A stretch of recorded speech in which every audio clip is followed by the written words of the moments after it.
Buenos días, hermanos y hermanas. Dios les bendiga. Qué bueno es poder estar juntos alabando a nuestro Señor. Y qué bueno es poder escuchar juntos de su palabra. Hoy estamos en Lucas capítulo 11. Vamos a estar mirando la mitad del capítulo, si Dios lo permite, hoy y el próximo domingo el otro mitad del capítulo 11. Pausamos la semana pasada para el Día de las Madres y ahora vamos a reiniciar la serie de Lucas. Lucas es un libro largo. Vamos a seguir por partes, si Dios nos lo permite, y ver todo el libro. Y para recordarnos un poco, y para los que no estaban con nosotros, Lucas fue un colaborador del apóstol Pablo, el único autor humano del Nuevo Testamento que no era judío, y él decidió, vamos a decir, guiado por Dios, poner todo en orden del ministerio terrenal de Jesús. Y escribió su evangelio dedicado a un tal Teófilo, a lo mejor una persona del gobierno, porque dice el excelentísimo, pero obviamente un creyente. Y siguió también con el libro de Hechos, dedicado a la misma persona y como dos tomos, dos partes de la misma obra. Es importante siempre recordar que Lucas, igual a Mateo y Marcos, fueron escritos a creyentes, para la iglesia. Y por eso no vemos el mismo enfoque como en el Evangelio de Juan, que fue escrito para llevar a las personas no creyentes a creer en Jesús para vida eterna. Y por eso está lleno el Evangelio de Juan, lleno de referencias a vida eterna por fe, solo por fe en Jesús. En Lucas hay algunos versículos que sí hablan de salvación por fe, pero el enfoque está más en el discipulado. Vemos las parábolas de Jesús, sus enseñanzas, sus milagros, todo lo que hizo, pero el enfoque está más en crecimiento de los discípulos y las recompensas. Hay parábolas que hablan de las recompensas, muchas lecciones para nosotros como discípulos, seguidores de Jesús. Hoy, en lo que vamos a ver, capítulo 11, tiene varias secciones. Y solo esta mitad básicamente tiene dos partes, hablando de la oración, que tiene muchas lecciones importantes para nosotros, y luego hablando del rechazo de Jesús de parte de Israel, específicamente los líderes, a pesar de toda la evidencia. Y entonces, como la parte que vamos a ver no es tan largo, pero un poco largo, no vamos a leer todo de una vez, sino orar, pedir la ayuda de Dios y ver las historias por secciones. Dios, nuestro Padre Celestial, te damos muchas gracias, como siempre, cada domingo que estamos aquí, bueno, y cada día debemos darte gracias por todas tus bendiciones, por tu cuidado de nosotros, pero específicamente hoy te damos gracias por permitirnos estar aquí. Gracias por ese tiempo en que podemos alabarte, uniendo nuestras voces para darte gracias por lo que has hecho por nosotros en Cristo Jesús. Te damos gracias también por ese tiempo en tu palabra. Te damos gracias por tu palabra, que en tu palabra nos has revelado todo lo que tenemos que saber sobre ti, sobre tu plan para nosotros, nuestro futuro, todo. Te damos muchas gracias y te pedimos que nos ayudes a enfocarnos esta mañana en tu palabra para aprender más de ti y para poner en práctica lo que vemos en tu palabra. En el nombre de tu Hijo, nuestro Señor y Salvador Jesucristo, te lo pedimos. Amén. Vamos a iniciar leyendo de 1 a 4 la oración modelo, también conocido como el Padre Nuestro. Aconteció que estaba Jesús orando en un lugar, y cuando terminó, uno de sus discípulos le dijo: Señor, enséñanos a orar, como también Juan enseñó a sus discípulos. Y les dijo: cuando oréis, decid: Padre nuestro, que estás en los cielos, santificado sea tu nombre. Venga tu reino, hágase tu voluntad, como en el cielo, así también en la tierra. El pan nuestro de cada día, dánoslo hoy. Y perdónanos nuestros pecados, porque también nosotros perdonamos a todos los que nos deben. Y no nos metas en tentación, mas líbranos del mal. Aquí no tenemos la parte, porque suya es la gloria, todo eso, que fue también parte de la oración, pero aquí tenemos las partes centrales de esa oración. Hay muchas cosas que podremos ver solo en estos versículos, pero la idea es ver la mitad del capítulo, entonces voy más o menos rápido. Pero aquí vemos, por ejemplo, el ejemplo de Jesús, que Jesús, aunque era Dios, siendo hombre, oraba.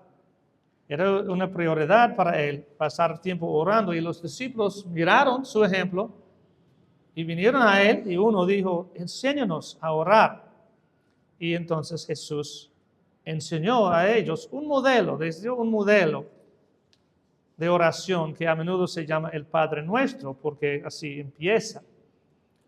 Pero es importante ver que no hay ninguna evidencia en el resto del Nuevo Testamento de que los discípulos literalmente repitieron o rezaron esta oración. Parece claro que la idea fue usar los elementos, las partes de la oración modelo como guía para orar. Nunca se dice en el libro de Hechos, por ejemplo, que la iglesia se reunió para orar el Padre Nuestro.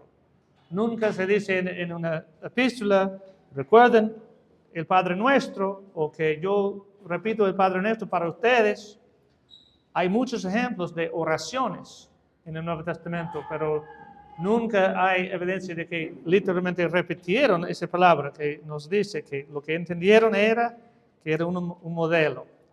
Por ejemplo, tenemos aquí en la hoja Filipenses 1, un ejemplo del apóstol Pablo. Uno de muchos ejemplos, porque él en sus epístolas muchas veces dice: yo oro por ustedes, y dice cómo oraba por ellos. En Filipenses, en capítulo 1 dice: y esto pido en oración, que vuestro amor abunde aún más y más en ciencia y en todo conocimiento, para que aprobéis lo mejor, a fin de que seáis sinceros e irreprensibles para el día de Cristo, llenos de frutos de justicia, que son por medio de Jesucristo, para gloria y alabanza de Dios. Se ve que el apóstol Pablo pedía cosas específicas, dependiendo de las personas y su situación. Hacía peticiones, y él también pedía oración. Nunca dijo: oren el Padre Nuestro por mí. Él dijo: oren por mí, para que cuando yo abra mi boca me sea dada palabra, que Dios me dé palabra para enseñar y cosas así. Entonces nosotros también podemos verlo como modelo, pero es importante recordar que no es solo un modelo entre muchos, es el modelo que Jesús enseñó a sus discípulos. Y podemos ver algunas partes. Primero, Jesús enseñó a los discípulos a orar por cosas que tienen que ver con Dios mismo. Que su nombre sea glorificado, que venga su reino y que su voluntad se haga en la tierra. Esta parte incluye adorar a Dios y pedir que se haga su voluntad. También podríamos incluir en eso acciones de gracias, porque cuando damos acciones de gracias a Dios, estamos glorificando a Él. Es la primera parte, enfocándonos en Él como nuestro Padre. Y es otro punto que no está en la hoja, pero hemos hablado de eso antes, que la oración debe ser dirigida al Padre. En el nombre de Jesús. Pero es al Padre, Padre nuestro, que oramos. Primero buscando su voluntad y su gloria. Es muy fácil brincar eso y ir directamente a las peticiones. Pero es bueno enfocarnos en Él y siempre buscar que se haga su voluntad. Obviamente, si su voluntad se va a hacer en la tierra, tiene que hacerse en mi vida también. No tendría nada de sentido pedir, Dios, que se haga tu voluntad en la tierra como en el cielo, si yo no quiero hacer su voluntad. Sería una ridiculez. Segundo, Jesús les enseñó a orar por sus necesidades. Brevemente dice, el pan nuestro de cada día, dánoslo hoy. En esa oración es muy breve, pero es la idea de pedir lo que necesitamos. Y también incluye pedir por las necesidades de los demás, o intercesión, porque es el pan nuestro, no solo el pan mío. Entonces, cualquier petición que tenemos, y sabemos que, como mencioné, el apóstol Pablo, él siempre decía, yo oro mucho por ustedes, pero también cuando escribió carta a otra iglesia, dijo, yo oro mucho por ustedes. Entonces, es obvio que él oraba específicamente para esta persona y esta iglesia y otro. Entonces, dentro de ese modelo tenemos la idea de glorificar a Dios y luego pedir. Tercero, podría ser dos partes, les enseñó a pedir perdón para mantener la comunión con Dios y pedirle que los libre de las tentaciones. Muchas veces empezamos pidiendo perdón, pero interesante que en su modelo viene un poco más tarde en el proceso, pero perdónanos nuestros pecados, también dice, porque también nosotros perdonamos a todos los que nos deben. El perdón es para la comunión. Manteniendo la comunión y evitando castigo o disciplina. Y debemos pedir perdón. No tenemos que esperar para el domingo o al final del día, sino en el momento en que pecamos, pero también en nuestras oraciones, pidiendo perdón y recordando que debemos perdonar también. Porque Jesús dijo que si no perdonamos a otros, Dios no nos va a perdonar. Eso no tiene nada que ver con la vida eterna, tiene que ver con la comunión. Pero también orar que Dios nos libre de tentaciones, líbranos del mal. Suena muy obvio, pero yo creo que a veces se nos olvida realmente pedir a Dios. Ayúdame, Dios, estoy tentado. Muchas veces caemos, no sé si debo decir que se nos olvida o si solamente que no lo hacemos. Que a veces estamos tentados y en vez de pedir a Dios, líbrame Dios, empezamos a pensar, razonar, lo que sea, pero debemos pedirle a Dios que nos libre de las tentaciones y del mal. Algo muy sencillo, pero algo que debemos hacer, porque si pedimos a Dios su ayuda en las tentaciones, nos va a ayudar. Es fiel.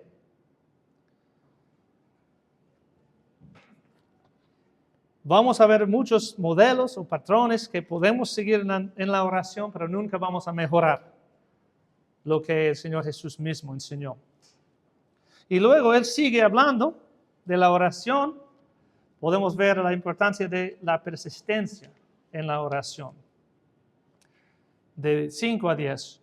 Y les dijo también, ¿quién de vosotros que tenga un amigo va a él a medianoche y le dice, amigo, préstame 3 panes, porque un amigo mío ha venido a mí de viaje y no tengo que ponerle delante? Y aquel, respondiendo desde adentro, le dice, no me molestes.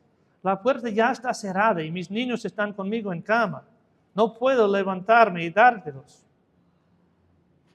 Os digo que aunque no se levante a dárselos por ser su amigo, sin embargo, por su importunidad, se levantará y le dará todo lo que necesite. Yo os digo, pedid y se os dará. Buscad y hallaréis. Llamad y se os abrirá. Porque todo aquel que pide, recibe. Y el que busca, halla. Y al que llama, se le abrirá. Jesús dio esta ilustración del amigo que no quiere levantarse, pero lo hace por su importunidad, dice, o su persistencia. Ese amigo me está molestando, va a seguir tocando mi puerta hasta que yo me levante, le ayudo. Entonces lo hace. No, ser su amigo no fue motivo suficiente, pero el hecho de que sigue pidiendo fue convincente. La idea es así, que si un amigo, aunque no quiere ayudarte porque es un inconveniente, con tiempo te va a ayudar si eres persistente, cuanto más Dios, quien nunca se molesta porque le pedimos. Dios no es como el amigo. Dios nunca dice, no me molestes, estoy cansado. Él siempre está listo, siempre está escuchando. Y si un amigo nos va a prestar lo que necesitamos por nuestra persistencia, cuánto más Dios. Pero hay algo importante en esa lección. Cuando hablamos de persistencia, o que hay que seguir, Jesús dice, pedid y se os dará. Pero obviamente Jesús no está diciendo que la respuesta siempre va a venir de una vez, porque por eso es la enseñanza de persistencia. Si Él enseñó la necesidad de persistir, es porque no siempre vamos a recibir la respuesta a nuestras oraciones de una vez. A veces hay que seguir orando. Debemos preguntarnos, ¿soy yo persistente? ¿O me rindo si no veo la respuesta en 2 o 3 días? A veces tenemos que orar durante meses o incluso años para recibir la respuesta a nuestras oraciones. Pero al mismo tiempo tenemos que tener la confianza que Dios sí va a contestar en su debido tiempo y según su voluntad. Sabemos que la oración debe siempre ser según su voluntad, como Jesús dijo, hágase tu voluntad. Es bueno siempre recordar eso, que en la oración nunca estamos intentando persuadir a Dios a hacer algo que no quiere hacer. Estamos buscando su voluntad. Pero hay cosas, según entiendo la Biblia y lo que vemos en el patrón de oración y por qué orar, hay cosas que sí son la voluntad de Dios, que Él quiere hacer, pero no lo va a hacer hasta que nosotros oremos. Y hay cosas que no va a hacer si no persistimos en oración. No porque no es su voluntad, sino porque Él quiere nuestra participación, nuestra dependencia, que dependemos de Él. Y así estamos más cerca de Él y crecemos. Pero sí, la oración cambia cosas. Hay cosas que Dios hace porque oramos. Vemos eso en la Biblia. El apóstol Pablo dijo a los filipenses, yo sé que por vuestra oración y la suministración del Espíritu Santo, eso va a resultar en mi liberación. Él dijo, yo sé que sus oraciones van a hacer algo. Y entonces es importante seguir con confianza, pero persistiendo también. Y siguiendo más acerca de la oración de 11 a 13. ¿Qué padre de vosotros, si su hijo le pide pan, le dará una piedra? O si pescado, en lugar de pescado, le dará una serpiente? O si le pide un huevo, le dará un escorpión. Pues si vosotros, siendo malos, sabéis dar buenas dádivas a vuestros hijos, ¿cuánto más vuestro Padre Celestial dará el Espíritu Santo a los que se lo pidan. En otra ocasión él dijo, buenas dádivas, buenos regalos. Sí, Dios está listo a dar buenas cosas buenas a sus hijos, pero aquí habla específicamente del Espíritu Santo. Dios siempre está listo para dar. Hablando del Espíritu Santo, es bueno aclarar que ya no necesitamos pedir a Dios que nos dé el Espíritu Santo, porque después del día de Pentecostés, el Espíritu Santo mora permanentemente en cada creyente. Vemos eso, no tengo los versículos en la pantalla, pero puedo leerlos. Romanos 8:9 es donde dice que si alguien no tiene el Espíritu de Cristo, no es de Él. Es otra manera de decir que todos los que son de Él tienen el Espíritu. O en Efesios vemos lo que pasa cuando una persona cree en el Señor para vida eterna. Pablo dice, en Él también vosotros, gentiles, habiendo oído la palabra de verdad, el evangelio de vuestra salvación, y habiendo creído en Él, fuisteis sellados con el Espíritu Santo de la promesa. Ya no necesitamos pedir, dame tu Espíritu, Dios, pero todavía es bueno pedir la ayuda y el poder del Espíritu en nuestras vidas. Es como dice la Biblia que debemos andar en el Espíritu. Andar en el Espíritu no es solo tratar de obedecer. Es obediencia, sí, pero obediencia dependiendo del Espíritu Santo y su poder en nuestras vidas. Eso va junto con la idea de pedir a Dios que nos libre de tentaciones, pero también que nos dé poder, que nos dé fuerza por su Espíritu para vivir la vida cristiana. Y él dice, ustedes son malos, pero saben dar regalos a sus hijos, ¿y cuánto más el Señor? Esta mañana yo estaba pensando en eso, me llamó la atención, si pensamos a quiénes estaba hablando. A los apóstoles, a los que se suele llamar San Pedro y bueno, San Juan, santos, eran santos. Lo mismo que nosotros que hemos creído en Jesucristo. No eran más ni menos. Yo escuché algo, leí algo recientemente que tiene razón, que un predicador dijo, nunca debemos decir San Pedro si no estamos listos a decir también San Manuel. Porque somos santos si hemos creído en Jesucristo. Pero lo que digo es que él estaba hablando a estas personas que solemos mirar como algo muy, muy, muy especial. Y eran especiales en su trabajo, pero eran personas como nosotros. Y Jesús, hablando a ellos, dijo, ustedes son malos, pero saben dar regalos a sus hijos. Y Dios, mucho más. Es la parte que habla de la oración. Hay mucho que debemos aplicar de eso. Es muy fácil ver que hay que ser persistente, hay que confiar en Dios. Pero poner eso en práctica toma una vida, realmente, de aprender cómo orar, cómo persistir y confiar en Dios, aun cuando las cosas no salen de la manera que nos gustaría. Hay que seguir confiando y hay ocasiones en que estamos convencidos de que algo es la voluntad de Dios y pedimos y Dios hace algo diferente. Pero debemos confiar en Él, que su voluntad siempre es bueno, que Él es bueno y por eso todo lo que hace es bueno.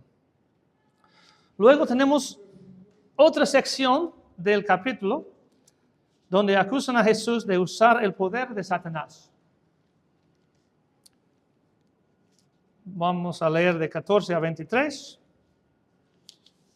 Estaba Jesús echando fuera un demonio que era mudo, y aconteció que salido el demonio, el mudo habló, y la gente se maravilló. Pero algunos de ellos decían, por Beelzebú, príncipe de los demonios, echa fuera los demonios. Otros, para tentarle, le pedían señal del cielo. Mas él, conociendo los pensamientos de ellos, les dijo: todo reino dividido contra sí mismo es asolado, y una casa dividida contra sí misma cae. Y si también Satanás está dividido contra sí mismo, ¿cómo permanecerá su reino? Ya que decís que por Beelzebú echo yo fuera los demonios. Pues si yo echo fuera los demonios por Beelzebú, vuestros hijos, ¿por quién los echan? Por tanto, ellos serán vuestros jueces. Mas si por el dedo de Dios echo yo fuera los demonios, ciertamente el reino de Dios ha llegado a vosotros. Cuando el hombre fuerte, armado, guarda su palacio, en paz está lo que posee. Pero cuando viene otro, más fuerte que él, y le vence, le quita todas sus armas en que confiaba y reparte el botín. El que no es conmigo, contra mí es. Y el que conmigo no recoge, desparrama. Cuando habla de Beelzebú, eso fue un nombre que los judíos usaron, algo en hebreo que usaron para referirse a Satanás. Fue un insulto, podemos decir, que originalmente era el nombre de un dios cananeo. Pero cambiaron una letra para cambiar el significado desde señor de príncipes a señor de las moscas o de la basura. Usaron este nombre para referirse a Satanás y empezaron a decir, y específicamente sus enemigos eran los líderes de la nación, los saduceos, los fariseos, los sacerdotes. Empezaron a decir que él hacía su ministerio con el poder de Satanás, cuando no pudieron descontar la realidad del poder de Jesús sobre los demonios y todo lo demás. Inventaron esa idea de que él solo tuvo poder sobre ellos porque recibió su poder de Satanás, el jefe de los demonios. Y Jesús mostró la falta de sentido, que eso no tiene nada de sentido, porque eso sería como Satanás peleando contra sí mismo. Echar fuera demonios por el poder del príncipe de los demonios no tiene nada de sentido, porque él dice, eso es una casa dividida, no puede mantenerse de pie. Un reino dividido no puede. Y Satanás tiene su poder, tiene su reino, y no va a pelear contra sí mismo. Pero él habla del hombre fuerte que viene, un hombre más fuerte que vence y que quita el botín del hombre armado. Jesús, en vez de recibir su poder de Satanás, fue el hombre mucho más fuerte que él, quien estaba rescatando a los que estaban bajo su control.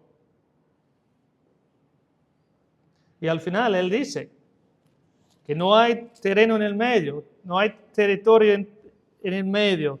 Él dice, el que no es conmigo, contra mí es. Que es interesante porque antes dijo a sus discípulos, cuando intentaron a parar a un hombre que estaba echando fuera demonios en el nombre de Jesús, no, déjalo.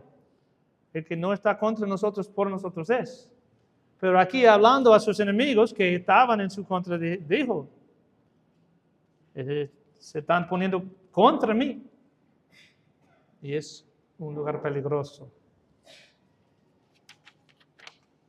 Y luego habla del espíritu inmundo que sale y vuelve en 24 a 26. Y hasta ahí vamos a llegar hoy. Pero vamos a hablar un poco más en otro punto sobre la blasfemia contra el Espíritu Santo de que Jesús habló en este contexto. Pero 24 a 26 dice, cuando el espíritu inmundo sale del hombre, anda por lugares secos buscando reposo, y no hallándolo, dice, volveré a mi casa de donde salí. Y cuando llega, la halla barrida y adornada. Entonces va y toma otros 7 espíritus peores que él, y entrados moran allí. Y el postrer estado de aquel hombre viene a ser peor que el primero.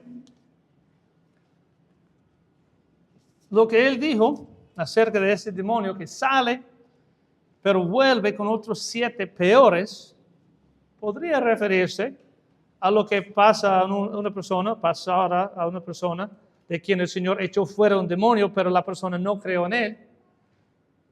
Podría ser. Pero si vemos a Mateo 12, que tiene la misma historia, tiene algunas pocas más palabras que son interesantes. Él dice que va y toma consigo otros 7 espíritus peores que él, igual como hemos visto, y entrados moran allí, y el postrer estado de aquel hombre viene a ser peor que el primero. Así también acontecerá a esta mala generación, dijo Jesús. Entonces, si vemos esta parte, se ve que las palabras fueron, mayormente por lo menos, dirigidas a la generación que vio sus milagros, pero lo rechazó. Porque aunque sí recibieron algunos beneficios de Jesús, muchas personas fueron sanadas, echó fuera demonios, pero la generación, su posterior estado sería peor que su primer estado, porque al final no le recibieron. Y vino un castigo de Dios sobre esa generación de Israel por su rechazo. Muchas veces Jesús habló de cómo Dios iba a castigar a las personas que vieron todos sus milagros, de la generación que le rechazó.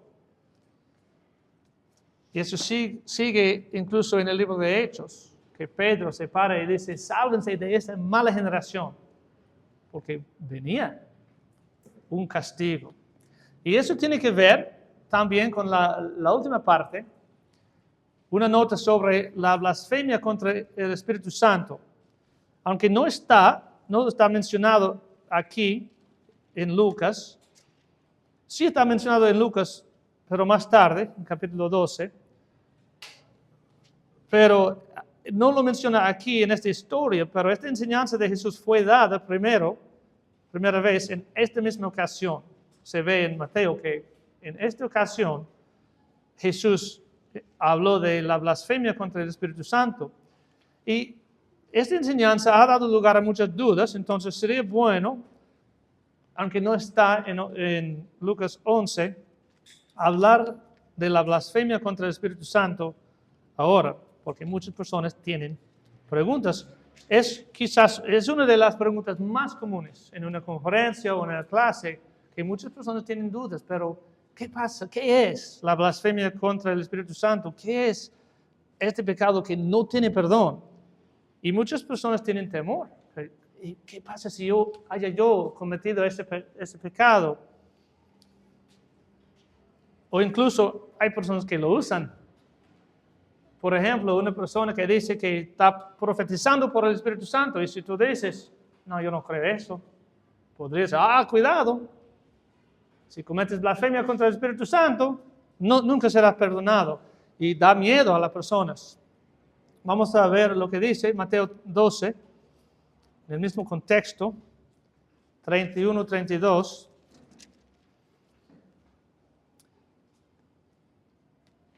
Y 30 es lo mismo que vimos en Lucas. El que no es conmigo, contra mí es, y el que conmigo no recoge, desparrama. Y sigue, por tanto os digo, todo pecado y blasfemia será perdonado a los hombres, mas la blasfemia contra el Espíritu no les será perdonada. A cualquiera que dijere alguna palabra contra el Hijo del Hombre, le será perdonado. Pero al que hable contra el Espíritu Santo, no le será perdonado, ni en este siglo, ni en el venidero. Y habla luego del árbol y todo. Ok. Vamos a ver qué estaba pasando. ¿Qué es el contexto de eso? Ya hemos visto el contexto. Jesús echaba fuera demonios. Había hecho y estaba haciendo muchos milagros. Y los líderes de Israel, y por extensión, la generación entera, no rechazaron a Jesús por falta de evidencia, sino a pesar de toda la evidencia, llegando al extremo de acusarlo de hacer su ministerio con el poder de Satanás. y este pecado no tuvo perdón. ¿En qué sentido? Hay que recordar que el perdón, solemos pensar más en el perdón que en la vida eterna, en la justificación, pero son cosas diferentes. Cuando creemos en Jesucristo, recibimos vida eterna, recibimos justificación, que Dios nos ve como justos, recibimos perdón, que permite comunión con Dios, pero son cosas diferentes. El perdón tiene que ver con evitar castigo y mantener comunión. Y hay cosas que Dios no perdona en ese sentido, de que ya su castigo va a venir. Y Dios iba a castigar a esta generación por su dureza de corazón, lo cual Jesús mencionó muchas veces. ¿Y qué pasó en el año 70? Que los romanos destruyeron la ciudad de Jerusalén y dispersaron a los judíos por todo el mundo. Y Jesús lo mencionó otra vez después, y no dijo exactamente aquí que ya habían cometido los líderes este pecado, pero les dio su aviso. Llega un punto en que el castigo viene y no hay perdón. No hay perdón. ¿Qué quiere decir? Que la persona, uno de los líderes, no podría creer en Jesucristo y tener vida eterna. No, pero que la nación iba a ser castigado. Tiene ese punto en que ya el castigo está determinado. Me parece que no había llegado todavía en este punto, porque leyendo el libro de Hechos parece que todavía había una oportunidad en los primeros días después de la resurrección de Jesús para la nación, pero no cambiaron. Entonces, eso fue un pecado de los líderes de Israel en un contexto específico, que era que vieron con sus ojos los milagros de Jesús y dijeron, no, eso es con el poder de Satanás. Es un pecado que, dos cosas que hay que saber. Es un pecado que nadie puede hacer ahora. No estamos mirando con nuestros ojos los milagros de Jesús. No somos Israel. Tenemos su palabra, pero no estamos mirando sus milagros que hizo físicamente frente a las personas. Nadie puede cometer este pecado. La otra cosa es que incluso en aquel tiempo no quiso decir que uno de sus enemigos no podría creer. Luego en el libro de Hechos dice que muchos de los sacerdotes creyeron. Y sabemos en Hechos también que fariseos creyeron. ¿Y qué pasó con ellos? Recibieron vida eterna. Cualquier persona de esta generación, y ahora también, podría recibir la vida eterna y el perdón de sus pecados, justificación, todo eso solo por fe en Jesús. Pero la nación, si Israel persistía en su rebelión, no sería perdonado. Y eso se ve la misma idea muchas veces, si lo pensamos, en el Antiguo Testamento. Hay ocasiones en que los profetas dijeron, ya no hay perdón, eso va a ser castigado. Pero no debemos confundirlo con la recepción de vida eterna por fe en Jesucristo. ¿Qué posibilidad? Por eso puse esa pregunta para terminar.